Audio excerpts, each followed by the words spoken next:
हर महादेव, श्री शिवाय नमस्तुभ्यं। स्वागत है आपका हमारी वीडियो पर। शिवाय नमः शिवाय शिवाय नमः शिवाय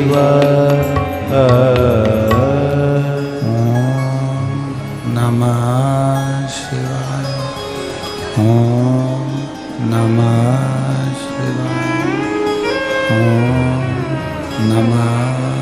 शिवाय नमः शिवाय नमः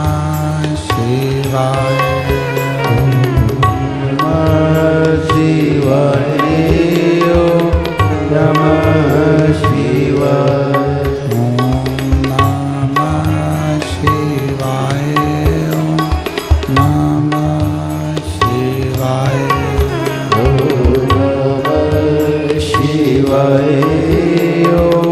नमः शिवाय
विश्वनाथ भगवान की जय, महाकालेश्वर भगवान की जय, ओंकारेश्वर भगवान की जय, कुबेरेश्वर महादेव की जय।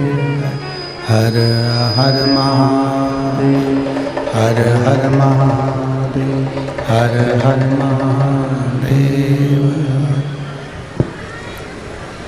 काशी विश्वनाथ, ओगड़दानी, त्रिकालदर्शी, कैलाशी, अविनाशी भगवान शिव, जिनकी पुनीत पावन शिव महापुराण की कथा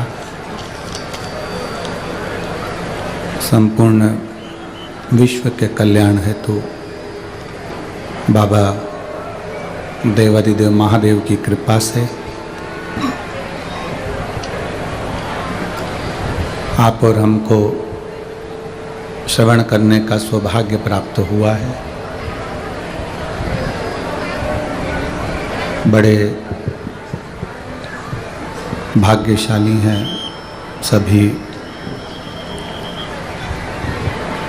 श्रोता भाई बहन जो इस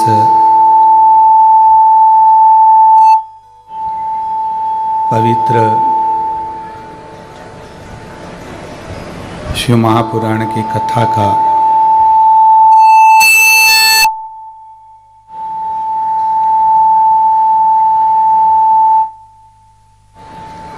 लाभ ले रहे हैं।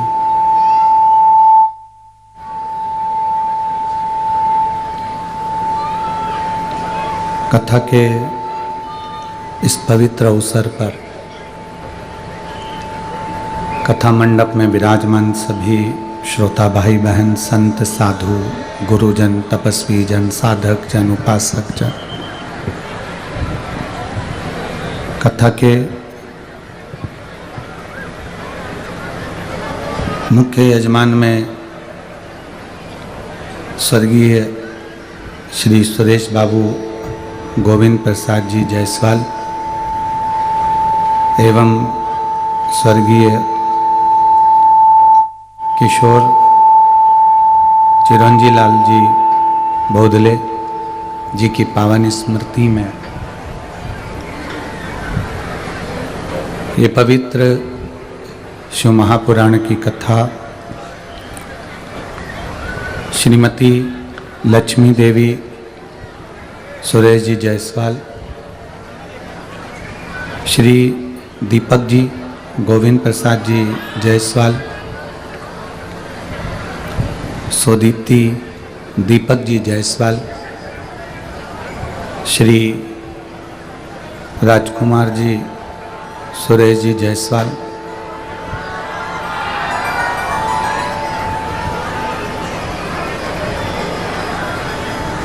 सौभाग्यवती श्रद्धा राजकुमार जी जायसवाल परिवार इस कथा के मुख्य यजमान का पद ग्रहण करे हैं। भगवान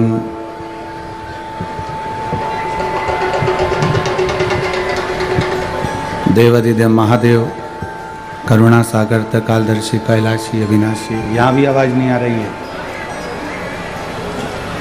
बाहर पीछे की आवाज़ खोलिए, सब दूर की। भगवान शिव ओगरदानी त्रिकालदर्शी कैलाशी अविनाशी, जो संपूर्ण विश्व का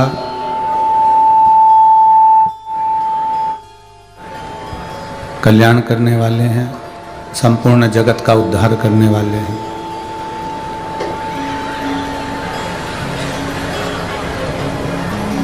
शरीर मिला मानव का, ये सब बन पड़े। खड़े होके सुनो ना आशीष तुम। शरीर मिला, बन पड़े सारे के सारे। शरीर मिला मानव का, मनुष्य की देह, मानव का शरीर। और जब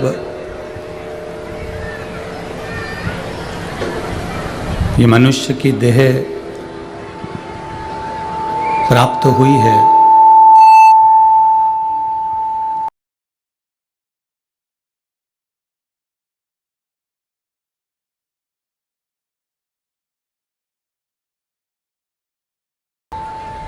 मानव का शरीर यदि प्राप्त हुआ है तो वह व्यर्थ गंवाने के लिए नहीं हुआ।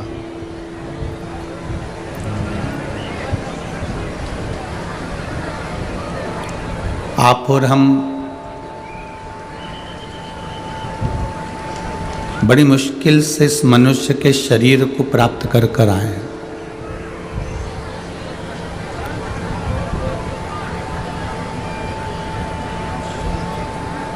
और ये मुश्किल से जो मानव का देह मिला है, ये मानव का शरीर मिला है,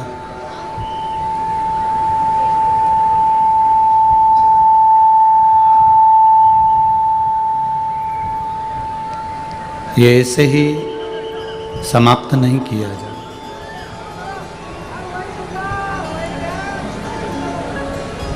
21,600 श्वास प्रतिदिन शरीर में से निकल रही है, रेगुलर चालू है।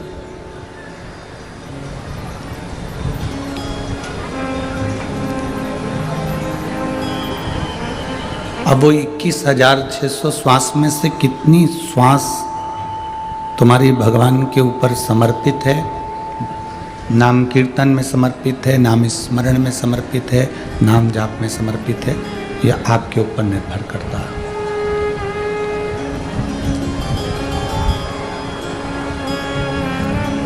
इक्कीस 21,600 श्वास में से कितनी श्वास आप भगवान को दे रहे हो?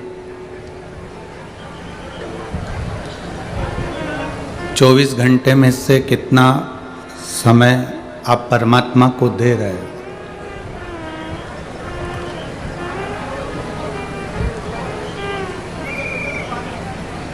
आप पूरा समय भगवान को मत दो, 24 घंटा भी आप परमात्मा को पूर्ण मत दो।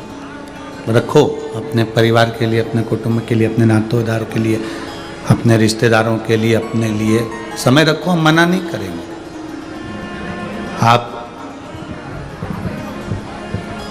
पूरा समय भले आप परमात्मा को, जितना समय आप दुख की घड़ी में परमात्मा को अपने करीब में खड़ा देखना चाहते हो, उतना समय आप परमात्मा को जरूर दो।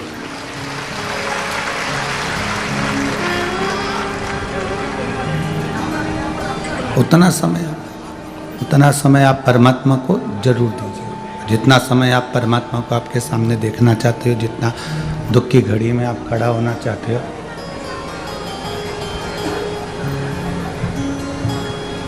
जितना दुख की घड़ी में आप परमात्मा को अपने करीब में देखना चाहते हो, उतना समय आप अवश्य दीजिए।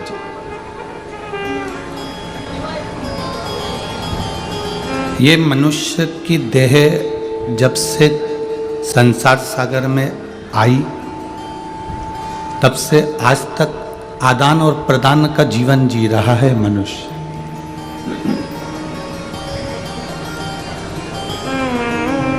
पहले का जो समय था, बहुत पहले, आप अपने पूर्वजों से स्मरण करिएगा, या उनके भी पूर्वजों ने जो समय निकाला है, या अब अगर कोई बताने वाला नहीं हो तो किताबों में पढ़िएगा।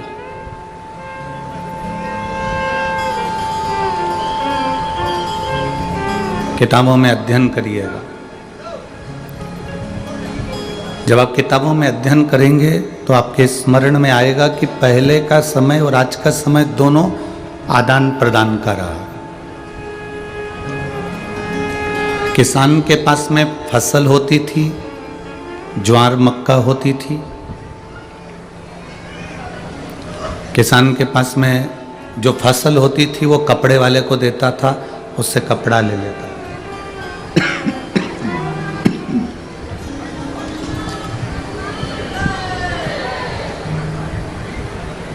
किसान के पास जो फसल होती थी उससे वो कपड़ा ले लेता था।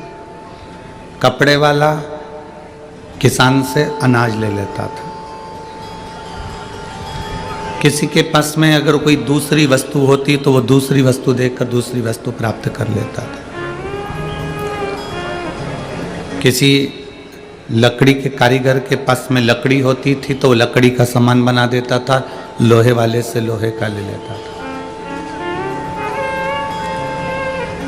ये शुरू से आदान प्रदान का क्रम चलता आया है, शुरू से आदान प्रदान चलता रहा है, वो निरंतर चलता रहा। फिर सामान का आदान प्रदान बंद हो गया, फिर कौड़ी आ गई, कौड़ी का आदान प्रदान हुआ। फिर दमड़ी आ गई, दमड़ी का आदान प्रदान हुआ। फिर सिक्का आ गया, सिक्का देने लगे, क्वाइन देने लगे, अशरफी देने लगे। सिक्का, अशरफी, क्वाइन बंद हुआ, फिर रुपया आ गया। रुपया देकर हम सामान लेने लगे। मतलब आज भी हम पैसा देते हैं तो कुछ लेते हैं। पहले अनाज देते थे तो कुछ लेते थे, सामान देते थे तो सामान के बदले सामान लेते थे। अभी कहीं कहीं पर आपने देखा होगा कि डलिया में बर्तन रख के कुछ महिलाएं आती हैं। आपके इधर आपने देखा कि नहीं देखा वो हमको नहीं मालूम, पर हमने तो देखा। डलिया में महिलाएं बर्तन लेकर आती हैं और उन बर्तन को तुम्हारे यहाँ से कपड़े लेती हैं और कपड़ा लेकर वो बर्तन उनको दे देती हैं। बोलो, आपने देखा है कि नहीं देखा? देखा है ना। मतलब ये आदान प्रदान है, इसी को आदान प्रदान कहा गया, इसी को आदान प्रदान का महत्व वर्णन किया गया, इसी को आदान प्रदान कहते हैं। तुमने कुछ दिया, सामने वाले ने कुछ दिया, फिर तुमने कुछ दिया, सामने वाले ने कुछ दिया, फिर तुमने कुछ दिया, सामने वाले ने फिर कुछ दिया। अब जैसे सांसारिक भाषा में आदान प्रदान चलता है, उसी तरह परमात्मा के यहाँ भी आदान प्रदान चलता। आपने जितनी श्वास, आपने जितना समय भोलेनाथ को दिया है, उतना समय भोलेनाथ, उतनी श्वास भोलेनाथ आपकी दुख की घड़ी में आपके दरवाजे पर आकर दे देगा। बस ये आदान प्रदान है, इसको आदान प्रदान कहा गया है। भगवान भोलेनाथ इसी को आदान प्रदान कहते हैं। आपने अगर एक लोटा जल देवाधिदेव महादेव को दिया है तो महादेव ने आपकी जिंदगी में सारे सुख प्रदान कर दिए, सब दुख समाप्त कर दिए। लोग कहते हैं कि गुरुजी एक लोटा जल सारी समस्या का हल है, ये एक लोटा जल ये सारी समस्या का हल है। तो एक लोटा जल चढ़ा देने पर उसका फल हमें मिलता क्यों है, क्यों प्राप्त होता? हमने देना सीखा, हमने प्रदान करना सीखा। हमने भोलेनाथ जी को एक लोटा जल दिया, अब दिया हुआ कभी खाली तो जाएगा नहीं। हमने शिव जी को अगर एक लोटा जल समर्पित करा है, भोलेनाथ जी को एक लोटा जल दिया है, भगवान शंकर को एक लोटा जल अगर हमने समर्पित करा है तो उसका फल हमारे इस खाते में।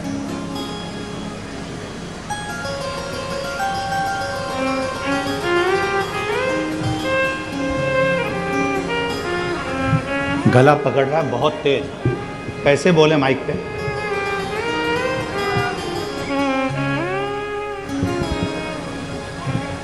एक लोटा जल यदि हमने किसी को दिया है, एक लोटा जल यदि हम समर्पित करें तो उसका फल क्या मिलता है? हम कैसे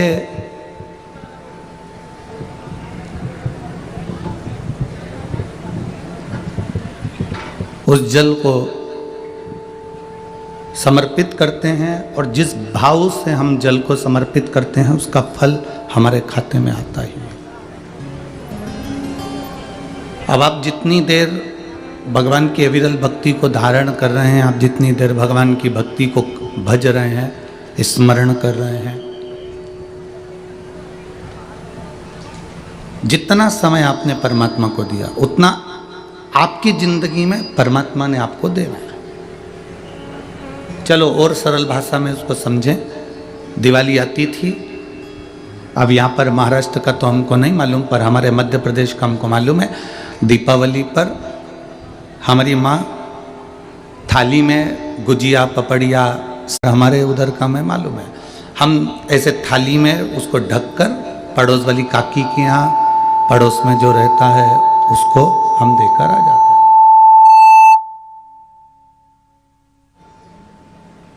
पड़ोस में जो रह रहा होता है हम उसको दे देते हैं। अब पड़ोस में जो रहता है उसको हमने दिया।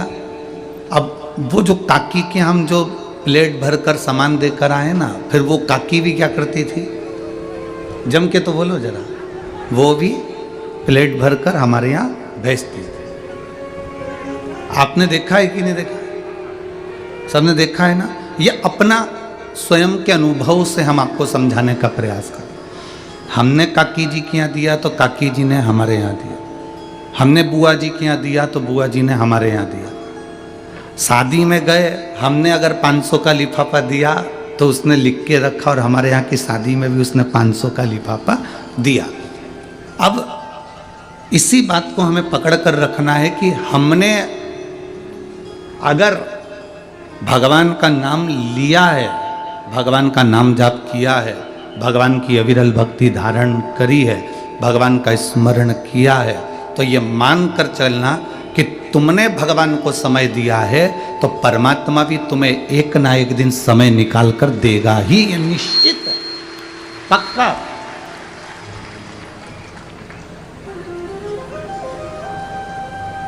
फिर उसमें कोई विषय चिंता का नहीं होता। महाराज, तेरे मंदिर में आना मेरा काम है और मेरी बिगड़ी बनाना तेरा काम।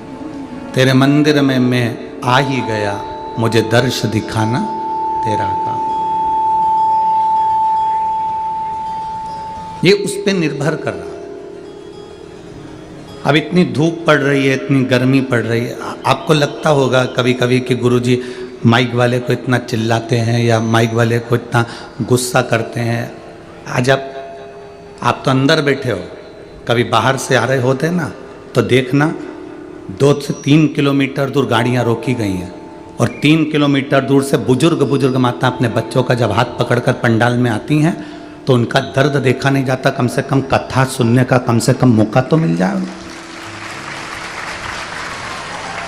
वो इतनी दूर चलकर आ रही है और उसको कथा भी सुनने को नहीं मिले तो फिर तो बेकार जीवन क्यों आए हम यहाँ पर, और क्यों लाखों रुपए फिर माइक वाला लेता है अगर व्यवस्था नहीं दे पाते तो। जरा देखो एक छोटे छोटे बच्चे 3-3 किलोमीटर दूर से ऐसे हाथ पकड़ कर रहे, बुजुर्ग जिसकी कमर झुक रही है और वो चली रही है, केवल उसको एक ललकता है सियोर वाला महाराज के पहुंच जाऊं, कथा सुनना है, मेरे को 5 मिनट बैठना। धूप नहीं देख रही, चलाती हुई धूप, बाहर जितने बैठे हैं जरा देखो उनका नज़ारा। लोग रोडों के किनारे बैठे हुए हैं कि केवल कथा सुनना। अब लोगों को लगता है कि महाराज जी माइक वाले को चिल्ला देते हैं, क्रोध कर देते हैं। ये एक समझने वाली विषय है कि क्यों कर रहे हैं। हमारा क्या है, हम तो ये कथा बाँचेंगे और फिर गाड़ी में बैठेंगे और अपने चले जाएंगे, पर मूल है आपका त्याग, मूल है आपका परिश्रम।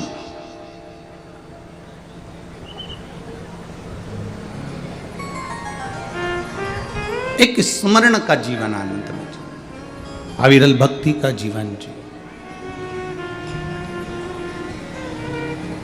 और तेरी कृपा बिना ना हिले एक भी अणु, लेते हैं श्वास तेरी कृपा से तनो तनो। हे गंगाधार मुक्ति द्वार ओंकार तू भोले ओमकार तू, आयो शरण तिहार शंभो तार तार तू। बखान क्या करूं मैं राखों के ढेर का, चपटी भगोत में है खजाना कुबेर का। हे गंगाधार मुक्ति द्वार ओंकार तू भोले ओंकार तू, आयो शरण तिहार शंभो तार तार तू। उसका भजन खाली नहीं जाए, उसका नाम जाप खाली नहीं। रोड के किनारे किनारे चलकर देखना, रोड के किनारे किनारे जितने पेड़ लगे होते हैं उन पेड़ों पर वन विभाग वाले कलर पोत देते हैं। देखा है आप लोगों ने? उन रोडों के किनारे पर जितने पेड़ लगे हुए हैं, जितने वृक्ष लगे हैं, उस पर उन्होंने कलर पोत दिया। कोई पे सफ़ेद, वन विभाग का जो भी कलर होता है वो उस पर पोत दिया जाता है। अब जब कलर पुत गया पेड़ के ऊपर, वृक्ष के ऊपर कलर पुत गया तो वो पेड़ किसका हो गया? वो तुम्हारा है क्या? जम के तो बोलो नहीं। किसका है? सरकार का। वन विभाग का हो गया, सरकार का हो गया। सरकार ने, इसीलिए तुम जब वोट डालने के लिए जाते हो तो तुम्हारी उंगली पे भी कलर लगा दिया जाता है कि तुम इतनी देर के लिए सरकार के हो। जब तुम्हारी उंगली पर कलर लगाया तो उतनी देर तुमने मतलब सरकार का काम किया, तुमने वोटिंग करी, उतनी देर तुम सरकार के हो। पेड़ पर कलर लगा दिया, वृक्ष पर कलर लगा दिया, वृक्ष पर कलर पोता तो ये मालूम पड़ जाता है कि ये सरकार का है। उसी तरह जैसे पेड़ पे कलर देखकर पहचाना जाता है कि ये सरकार का है, उसी तरह हमारे गले में जब रुद्राक्ष की माला होती है या तुलसी की माला होती है या मस्तक पर तिलक होता है तो पहचान जाता है कि ये भोले नाथ का है। पेड़ सरकार का है तो अपन भी उस सरकार के, उस परमात्मा के।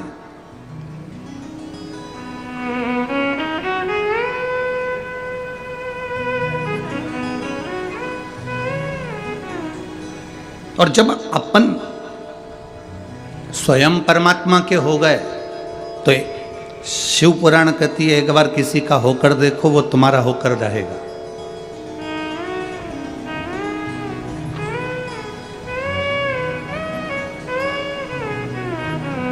एक दरवाजे पर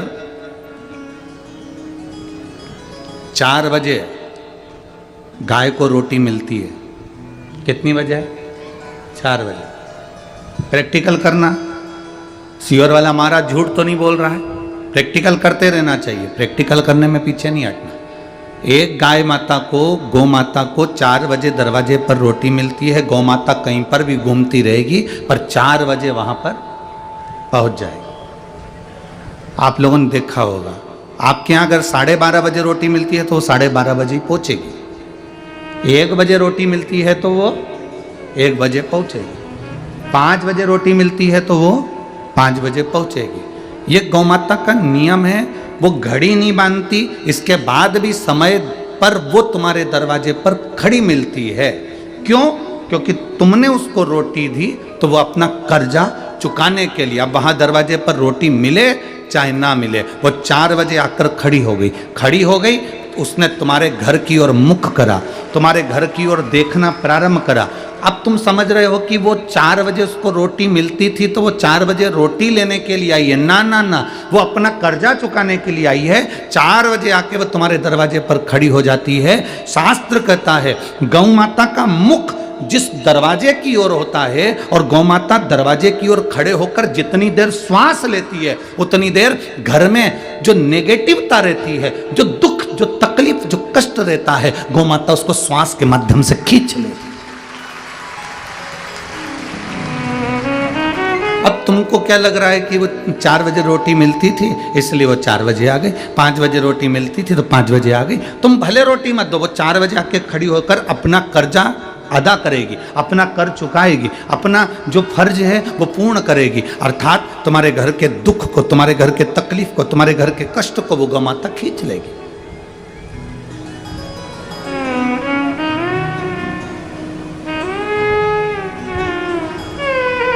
वो तुम्हारे दरवाजे से अपने आपके दुख को खींच कर ले जा रही है।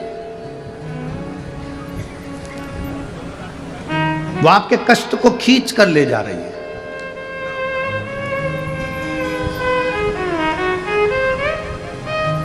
और कृपा की ना होती जो आदत तुम्हारी तो सुनी ही रहती अदालत तुम्हारी। गरीबों के दिल में जो जगह तुम न पाते तो किस दिल में होती इबादत तुम्हारी, तो किस दिल में होती इबादत तुम्हारी। यदि आप परमात्मा का भजन कर रहे हो तो परमात्मा ये नहीं देख रहा कि तुम सेठ हो कि गरीब हो कि अमीर हो कि साधारण हो, उसने ये नहीं देखा। परमात्मा तो केवल ये देखता है कि तेरा मन कितना पवित्र है, तेरा दिल कितना पवित्र है, तेरा हृदय कितना पवित्र है।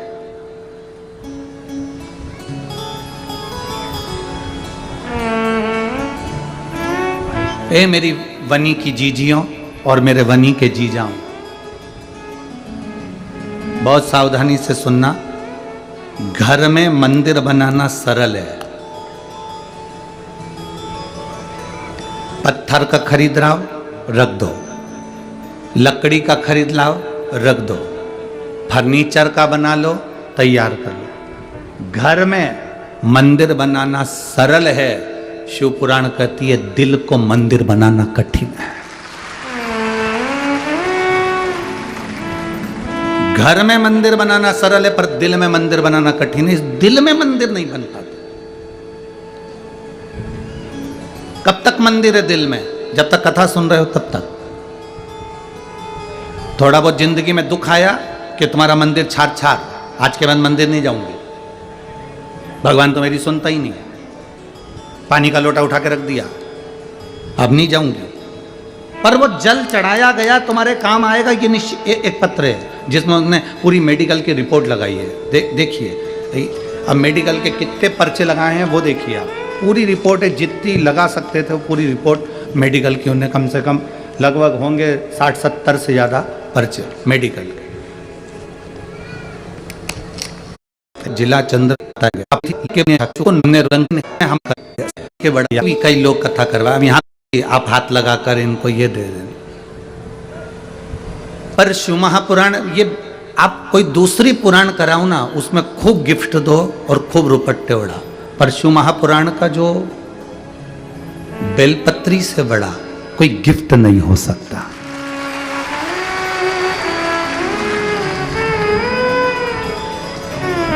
शिव महापुराण का इस बेलपत्र से बड़ा कोई गिफ्ट नहीं हो सकता। अगर आपके पास गीता प्रेस गोरखपुर की शिव महापुराण की पुस्तक हो, पोथी हो, पुराण हो, तो घर पर जाकर पढ़ना। उसके विद्येश्वर संहिता को पढ़िए, रुद्र संहिता को पढ़िए, उसके उमाखंड को पढ़िए। उसमें वर्णन करा, जब कुमार खंड को पढ़ो या उसमें आप चरित्र पढ़ेंगे तो उसमें वर्णन आता है कि जब तुमरुक्का चंचुला देवी जब कथा पूर्ण सुन लेती है अपने पति बिंदुक के लिए, और शंकर पार्वती उसके यजमान बनते हैं। शिव पार्वती उसके यजमान है, और यजमान बनने के बाद जब पुराण पूरी हो जाती है पूरी, तो शंकर भगवान से तुमरुका जी कहते हैं कि इस पुराण के लिए आप कुछ कहेंगे नहीं? शंकर भगवान ने कहा, इस पुराण पर मैंने प्रतिदिन बेलपत्र समर्पित करी। सुनो तुमरुका जी, ये बेलपत्र किसी औषधि से कम नहीं होगी, और विराम दिवस की जो बेलपत्र होती है वो कुबेर के खजाने से कम नहीं होती है। ये स्वयं शिव महापुराण के गीता प्रेस गोरखपुर की पुराण लेकर आओ और उसको पढ़ो, उसमें स्पष्ट लिखा हुआ है।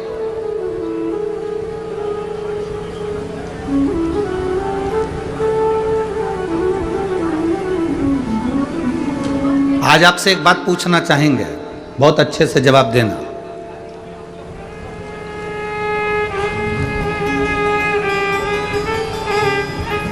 आप किसी के यहां जाएं, शादी में, फंक्शन में,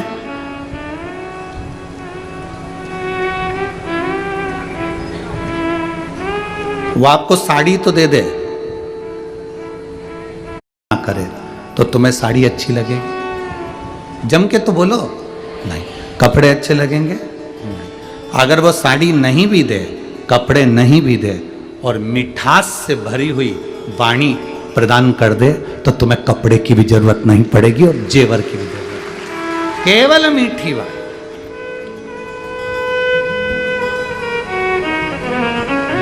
केवल एक प्रेम के शब्द पे, केवल एक स्नेह व शब्द का संबोधन।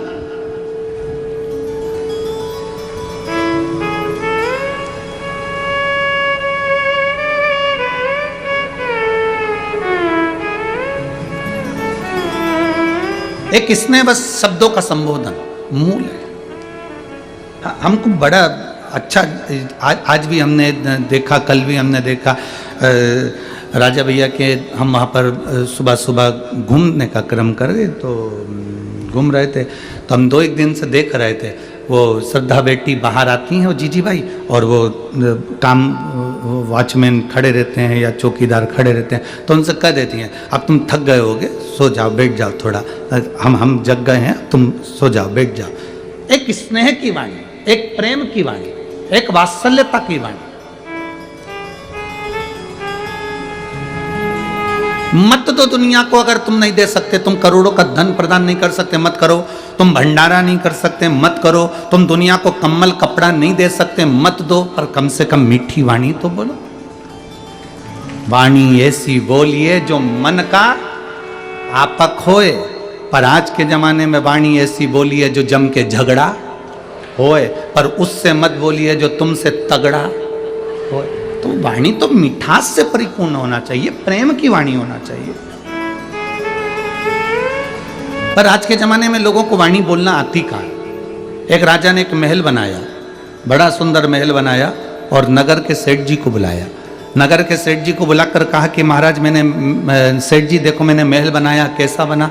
सेठ जी ने महल देखा, बड़ा सुंदर महल है, बहुत सुंदर बहुत सुंदर। सेठ जी ने कहा महाराज महल तो अच्छा बना लिया पर महल का दरवाजा छोटा रख दिया। राजा ने कहा दरवाजे से क्या होना है? नहीं महाराज, दरवाजा छोटा रख दिया, जब तुम मरोगे तो तुम्हारी अर्थी कैसे निकलेगी? राजा को गुस्सा आ गया, मेरे तो महल का मुहूर्त और ये मेरी अर्थी निकाल रहा है। राजा ने दूतों को बुलाया, इसको बंद कर दो। उसको कारागार में बंद कर दिया। थोड़ी देर बाद उसकी पत्नी आ गई, महाराज मेरा पति आया था, मेरी दशा बिगाड़ रही। राजा ने दूतों को बुलाया, इसको भी बंद करो, उसको भी बंद कर दिया। थोड़ी देर बाद उसका बेटा आ गया। बेटे ने आकर कहा महाराज मेरे माता पिता आए थे। राजा ने कहा तेरे पिताजी को बोलने के लक्षण नहीं, क्या कि इतना अच्छा महल बनाया, दरवाजा छोटा रख दिया, जब तुम मरेगा तो तेरी अर्थी कैसे निकलेगी? और तेरी माँ में तो और बोलने के लक्षण नहीं है, इतना विचित्र बोलती है कि राजा की अर्थी निकालने की क्या जरूरत है, काट काट के टुकड़े करके निकाल देंगे। इतने में लड़का बोला महाराज मेरे ना तो बाप को बोलना आता है ना मेरी माँ को बोलना आता है, उनको क्या करना, अर्थी कैसे निकालेंगे? राजा को अंदर ही जला देंगे।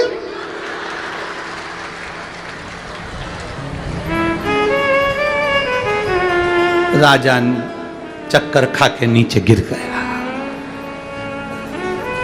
इतने में उनके गुप्तचर ने कहा जिसके खानदान में मीठा बोलने की आदत नहीं वो कभी जिंदगी में मीठा नहीं बोल सकता। ये बहुत बड़ी क्वालिटी होती है। मनुष्य बोलना तो सीख जाता है पर आखिरी तक भी ये नहीं सीख पाता कि बोलना कैसे है, शब्दों का संबोधन कैसा हो।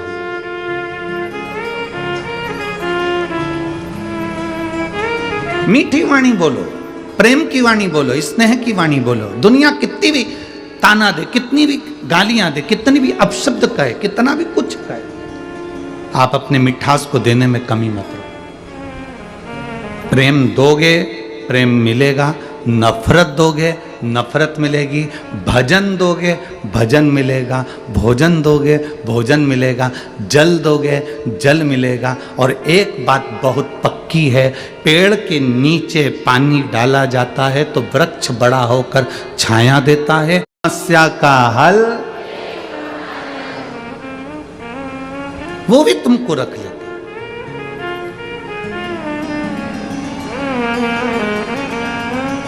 वो अपने भीतर तुम्हें संजो कर रखता है।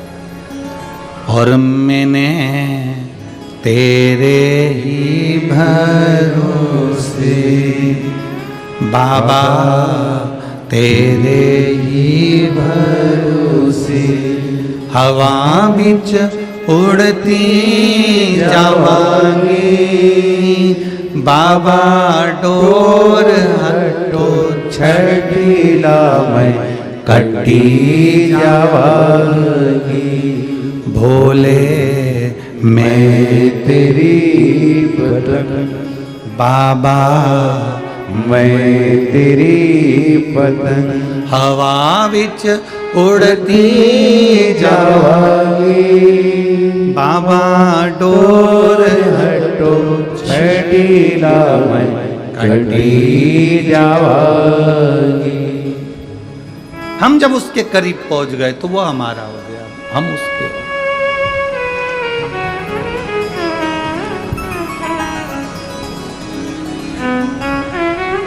इस कलिकाल में, संसार सागर में राम नाम, कृष्ण नाम, शिव नाम, भगवान का नाम तुम जिसको जप रहे हो वो एक आनंद की अनुभूति कराने वाला।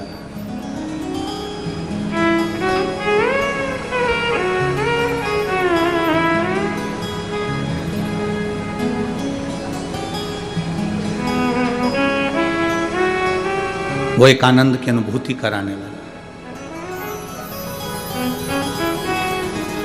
जाया करो, शिव के दरवाजे पर जाने से कभी मुख मत मोड़ो। तुम ये मत सोचना कि अभी हमारा काम नहीं हो रहा। कई लोग कहते हैं गुरुजी पशुपति व्रत करना है, कौन सा मुहूर्त अच्छा रहेगा। कई लोग कहते हैं गुरुजी 16 सोमवार का व्रत करना है, कौन सा मुहूर्त अच्छा। शिव महापुराण की कथा में वर्णन किया गया कि शंकर के मंदिर में, शंकर के ग्रह में, शंकर के मंदिर, शिवालय में, देवालय में, शिव पुराण में, शंकर की स्तुति में, शंकर के अनुमोदन में, शंकर के भजन में मुहूर्त नहीं देखा जाता, क्योंकि शंकर काल अधिपति महाकाल है। उसने समय बनाया है तो वो मुहूर्त खुद बनाता। सारी पुराण, जितनी पुराण होती है उसमें मुहूर्त देखा जाता है। रामायण बिठाना है, मुहूर्त देखना पड़ेगा। भागवत बिठाना है, मुहूर्त देखना पड़ेगा। शिव महापुराण बिठाने के लिए कोई मुहूर्त नहीं देखा जाता।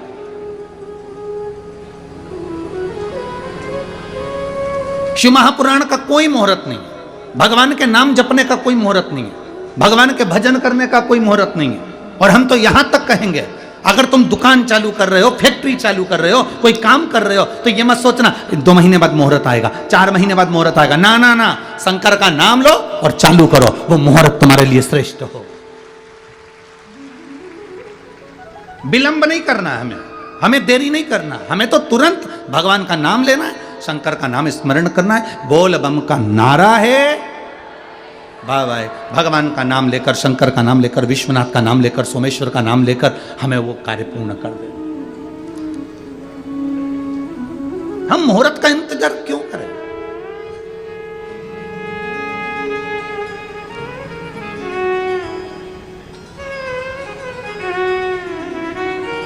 काल करे सो, जम के बोलो जरा, तुम लोगों को तो आता होगा।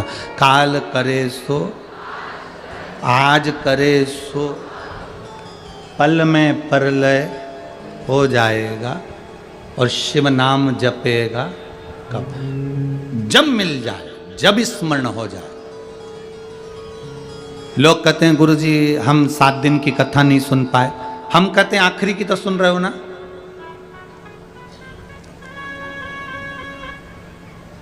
हम आखिरी दिन भी नहीं आ पाए और बीच में आ जाए, जो तुम्हें समय मिले, जैसा तुम्हें समय मिले। गुरुजी टीवी के सामने भी हम इतनी देर नहीं बैठ सकते, तो हम चलते फिरते सुन ले, बिल्कुल। कौन ने मना करा? यमराज आएगा तो ये देख कर आएगा कि तू सोफे पे बैठी है। बोलो, यमराज जी कहेगा कि तू रोटी खा ले, इसके बाद लेकर चलूंगा? यमराज जी कहेगा कि तू गाड़ी में से उतर जा, इसके बाद लेकर चलूंगा?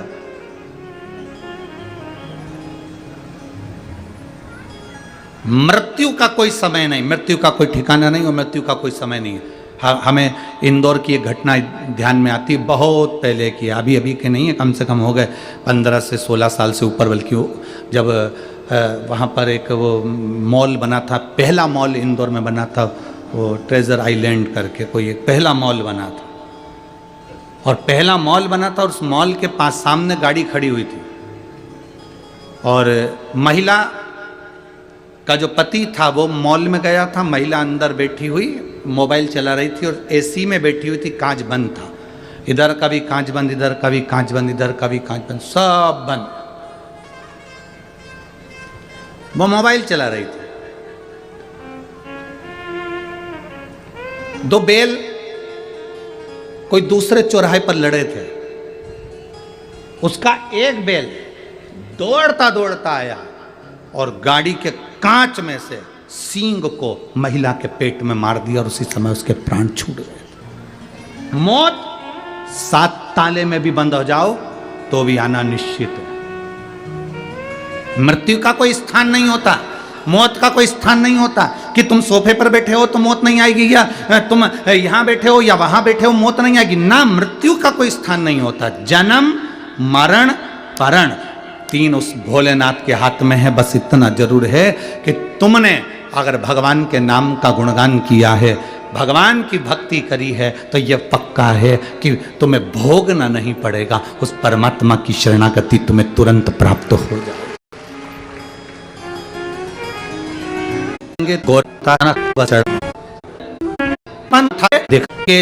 शिवाजी ही थे। बीबी के लिए तो कोई भी महल बना लेगा, बीबी के लिए महल बना लेना सरल बात, कोई भी पर अपनी माता के लिए स्वराज, अपनी माता ने कह दिया कि मुझे ये चाहिए, मतलब ये मेरा महल मुझे चाहिए तो चाहिए। और छत्रपति शिवाजी महाराज ने कह दिया, माँ सेना बहुत है उसके पास में, मेरे पास इतनी सेना नहीं है माँ। मेरे पास इतनी सेना नहीं है माँ, कैसे जाऊंगा, कैसे लाऊंगा। जीजाबाई कहती है तू रुक, मैं जाती हूँ। छत्रपति शिवाजी ने कहा माँ अब तू मत जाना। जीजाबाई हाथ पकड़कर वीर शिवाजी को बाल्यावस्था से, बचपन में जब वीर शिवाजी केवल 3 साल के थे,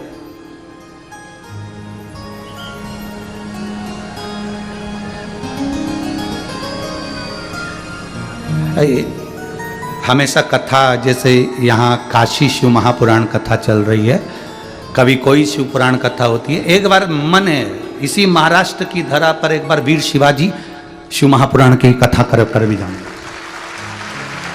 छत्रपति वीर शिवाजी शिव पुराण की कथा भी इस पवित्र भूमि पर महाराष्ट्र की, और प्रयास करेंगे जहां शिवाजी महाराज का समय अधिक बीता होगा, जहां उनका जन्म काल, जहां उनका राजपाट का स्मरण हुआ होगा, वहीं उसी भूमि पर प्रयास करेंगे कि एक बार छत्रपति वीर शिवाजी शिव महापुराण का कथा का भी स्मरण किया जाए। 3 वर्ष की आयु थी वीर शिवाजी महाराज की, मात्र 3 वर्ष की आयु, और छत्रपति वीर शिवाजी 3 वर्ष की आयु में मां का हाथ पकड़कर शंकर के शिवालय जाकर लोटा भर के जल चढ़ाते थे।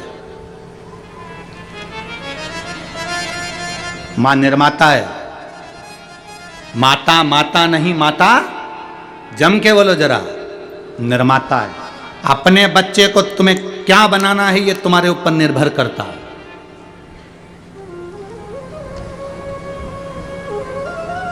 वो पहले सर्कस में शेर आते थे, तुमने देखे? अरे बोलो तो जम के। ऐसा बड़ा बड़ा पिंजरा चलता था, उसमें शेर आते थे और शेर फिर करतब दिखाते थे। अब सर्कस में शेर आते हैं? नहीं। क्यों नहीं आते? भारत सरकार ने उस पर बैन लगाया, वन विभाग ने उस पर बैन लगाया कि सर्कस में शेर नहीं होना चाहिए, इन शेरों को छुड़वाओ जंगल में। कुत्तों ने मार दिया। शेर को किसने मारा? कुत्तों ने। अरे कैसी बेवकूफ जैसी बात करते हो। वन विभाग अधिकारियों ने कहा कुत्ता क्या शेर को मारेगा? तब वन विभाग वालों ने कहा कुत्तों ने शेर को इसलिए मारा क्योंकि शेर पिंजरे में रहता रहता रहता रहता, वहीं खाता, वहीं पीता, वहीं पड़ा रहता, तो शिकार करना बंद कर दिया, तो कुत्तों ने उसका शिकार कर लिया। ये केवल शेर और वन विभाग की कथा नहीं, अपनी कथा है। अपनी औलाद को पिंजरे का शेर मत बनाओ कि घर में चाउमीन ने, रोटी ने, टुकड़ा ने, मेरा बेटा मेरा बेटा मेरा बेटा मेरा बेटा मेरा बेटा, गाड़ी दे दूंगी, बंगला दे दूंगी, मोटरसाइकिल दे दूंगी, ये दे दूंगी, वो दे दूंगी, चेन दे दूंगी, अंगूठी दे दूंगी, ये दे दूंगी, वो दे दूंगी। बेटे को लगाकर दुकान दे दी, काम दे दिया, धंधा दे दिया, बिजनेस दे दिया, सब बेटे को दे दिया। बेटा एक बार शिकार करने के लिए नहीं गया, एक बार कमाने के लिए आगे नहीं बढ़ा, एक बार उसकी जिंदगी में दुख नहीं आया, दुख नहीं आया, ठोकर नहीं खाई, तो वो आगे बढ़ नहीं पाया। फिर मालूम पड़े कई दोस्त मिल गए, उन दोस्तों ने अपने चुंगल में फंसाया, तुम बूढ़े हो गए, और उन दोस्तों ने उसको चुंगल में फंसाकर पूरा एक बार शेयर मार्केट में बिठाया और डब्बा गोल कर दिया।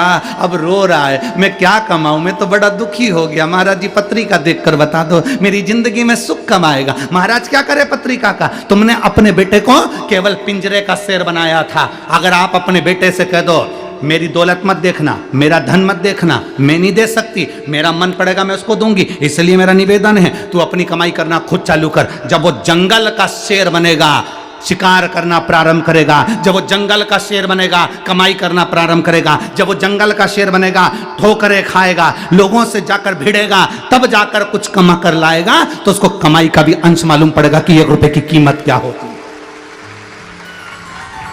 उसको धन की कीमत मालूम पड़ेगी कि धन की कीमत क्या होती है। लगी लगाई दुकान दे देना, व्यापार दे देना, धन दे देना, संपदा दे देना, बंगला दे देना, गाड़ी दे देना, ना ना ना ना ना।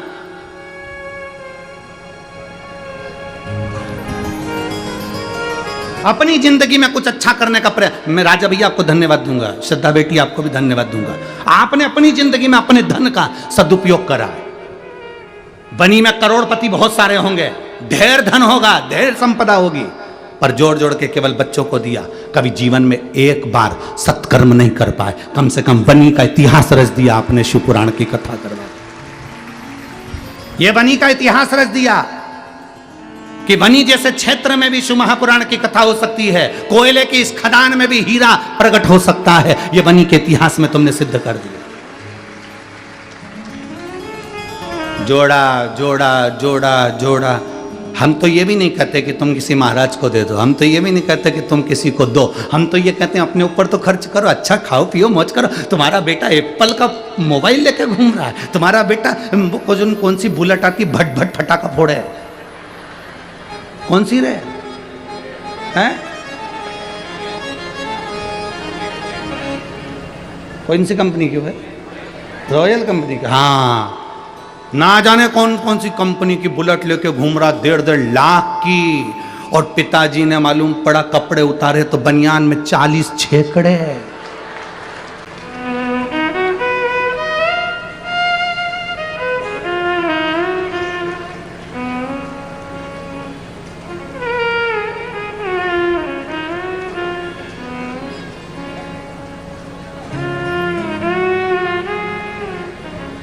मेरे महादेव को देखकर जीना प्रारंभ करो। मेरे शंकर भगवान की जिंदगी बड़ी विचित्र जिंदगी थी, बहुत मस्त जीते थे, उनके चेहरे पे कभी उदासी रही नहीं। मेरे भोलेनाथ जी के जितने फोटो देखोगे उसमें हल्की सी मुस्कुराहट देखोगे, वो हंसता ही रहता है। कई लोग हमसे भी कहते हैं तुम कथा करते करते दांत क्यों दिखाते रहते हो, तुम्हारी एक भी फोटो ऐसी नहीं आई जिसमें तुम्हारे दांत नहीं है। जब देखो जब तुम्हारे जितने फोटो बनते हैं उसमें तुम मुस्कुराते ही दिखते हो। तो यहाँ तो रामचरितमानस में कोई यशोदा जी कौशल्या मैया राम जी से कहती हैं माता पुनि बोली सोमति डोली तजौताते अरूपा की जय शिशु लीला ति प्रिय शीला या सुख परम अनुपा। माता कौशल्या कर रही सुनी वचन सुजाना रोदन ठाना। कौशल्या जी राम जी से कह रही हैं कि राम तुम रो। राम जी कहते हैं माँ मैं भगवान मैं काय को रो। कौशल्या जी कहती हैं पृथ्वी पर जो जन्म लेता है उसको रोना पड़ता है, बच्चा नहीं रोता तो डॉक्टर सिस्टर चिमटी मार ठोक कर रुलाते हैं। जन्म के समय पर बच्चे को रोना जरूरी है। क्यों रुलाते हैं? क्योंकि आज से रोएगा तो मरेगा तब तक रोना पड़ेगा, इसलिए रो। पर शिव महापुराण रोना नहीं सिखाती, इसलिए तो शंकर भगवान अजर अमर है। शिव जी पैदा ही नहीं हुए तो उनको रोने का काम ही नहीं। इसलिए आपसे कहते हैं शिव महापुराण केवल एक ही चीज सिखाती है, मुस्कुराओ, हंसो, प्रसन्न रहो, ठाका लगा। वो योग ऋषि श्री रामदेव बाबा जी भी अपने आश्रम में बैठकर सुबेरे सुबेरे तुमसे यही कहते हैं, हंसते हैं ठाका लगा लगा कर। वो यही तो कहते हैं कि हंसो, हा हा हा, खूब हंसाते हैं। क्यों? उसका कारण केवल इतना सा है कि हाँ आज के जीवन में मनुष्य की देह में कलयुग में सब कुछ बड़ा, पर स्माइल प्रसन्नता, चेहरे की हंसी कम हो गई। और ये स्माइल, ये प्रसन्नता, ये हंसी केवल मनुष्य को मिली है। कभी मछली को हंसते हुए देखा है? छिपकली को, काकरोच को, चूहा कभी मुस्कुराते देखा है? गधे को हंसते हुए देखा है? सांप को मुस्कुराते देखा है? शेर को हंसते देखा है? नहीं। ये मुस्कुराहट, ये हंसी केवल मनुष्य को दी गई है, ये गॉड गिफ्ट है, इसलिए मुस्कुराते रहो, प्रसन्न। ये मुस्कुराहट तुम्हारे चेहरे पर। मुसद्दी लाल जैसे ऐसे बैठ गए, किसी ने मार ठोक के, ऐसे बैठे जैसे किसी ने 2-4 धर के बिठाया। कथा में जा रही है, चुपचाप बैठना, दोस्त पकड़ के चुपचाप बैठो, ऐसे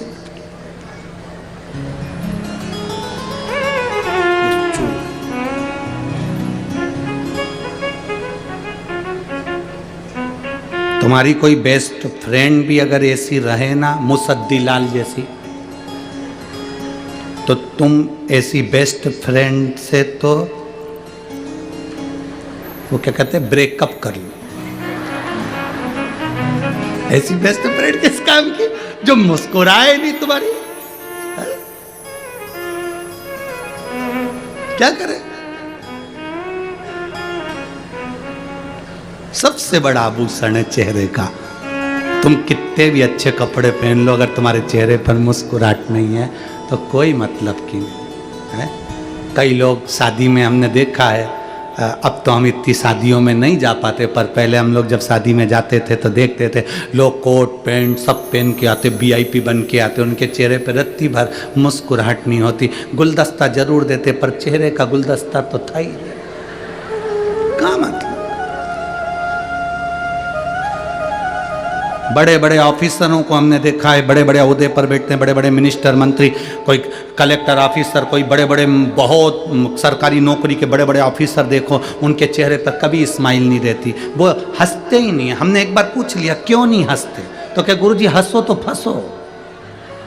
हम अगर हंस देंगे तो हमारे छोटे वाले ऑफिसर को हमारा काम करना पड़ेगा, इसलिए हम उनके सामने हंसते ही नहीं। पर मुस्कुराहट जरूरी है, चेहरे पर हंसी जरूरी है, प्रसन्नता जरूरी है, और वो बहुत जरूरी है, बहुत जरूरी।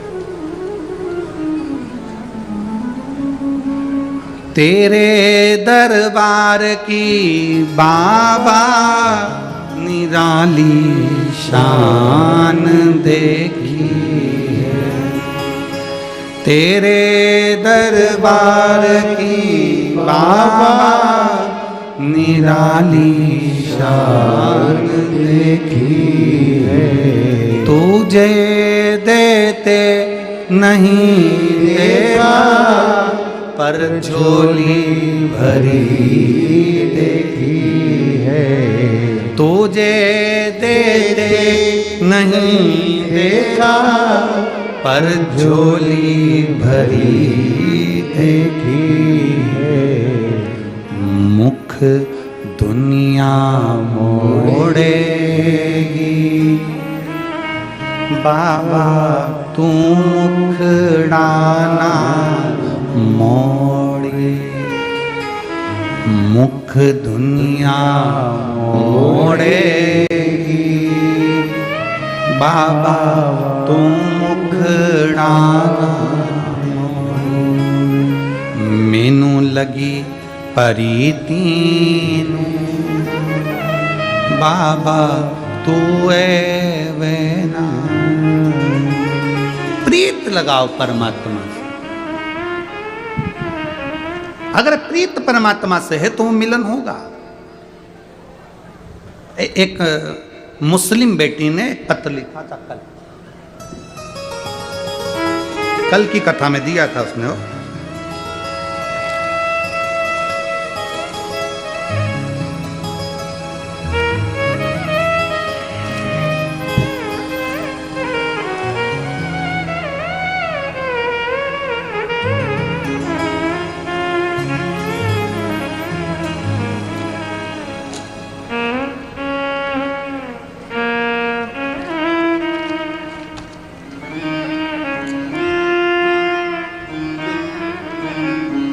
कल की कथा में आया था। वो बेटी यहाँ है कि नहीं?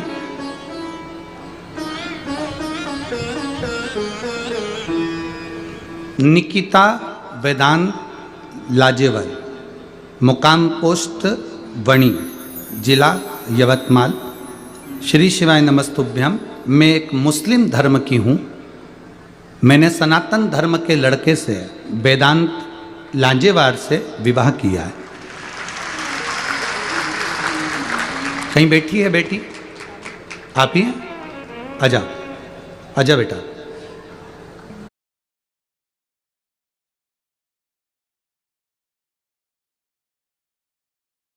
मुस्लिम धर्म से एक सनातन धर्म के लड़के से विवाह किया।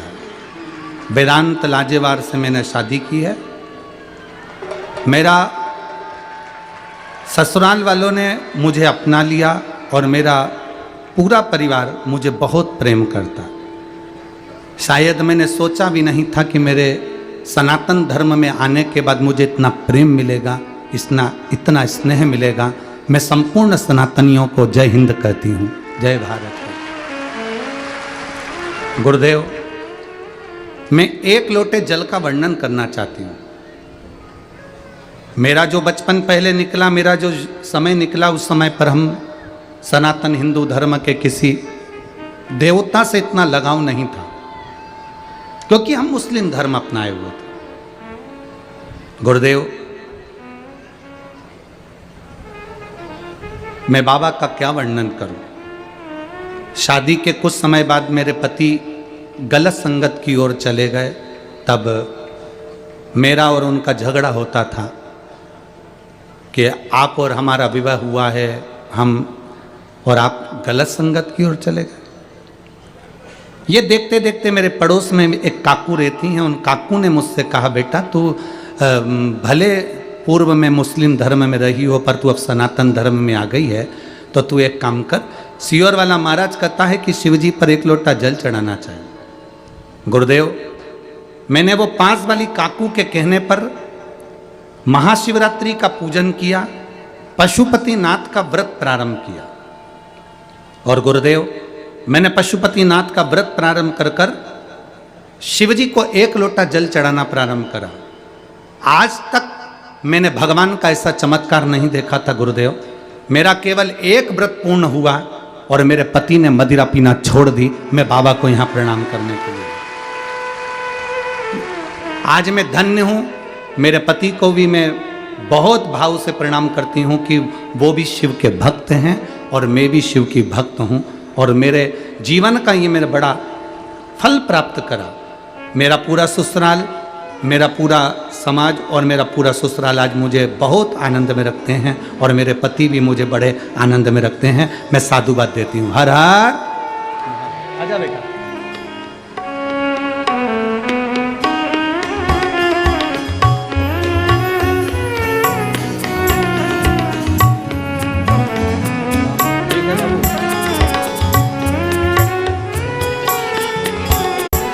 शिव तत्व है।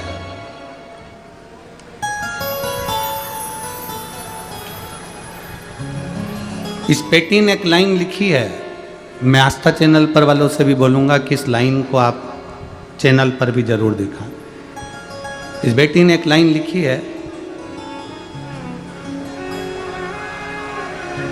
सारे शिव भक्तों को मैं मन से धन्यवाद देती हूँ। श्रद्धा जी आपको, और भैया राजकुमार जी जायसवाल जी आपको। बाबा, मेरे जीवन का सनातन धर्म अपनाना सफल हो गया और मेरा जीवन धन्य हो गया। ये लाइन इस बेटी ने अपने भाव को व्यक्त किया। एक बात अपने जीवन में उतार कर रखिए, अपने जीवन में भाव को अपने जीवन में रखिए कि हम जो जिंदगी जिए उस जीवन में, हमने कल भी कथा में कहा था कि शिव भक्ति ये नहीं कहती कि आप कुछ गलत करें। शिव भक्ति ये कहती है कि आप जहाँ रहें वहाँ आपके नज़दीक में, आपके आसपास में, आपके नज़दीक में जो शिवालय, उस शिवालय में 1 लोटा जल समर्पित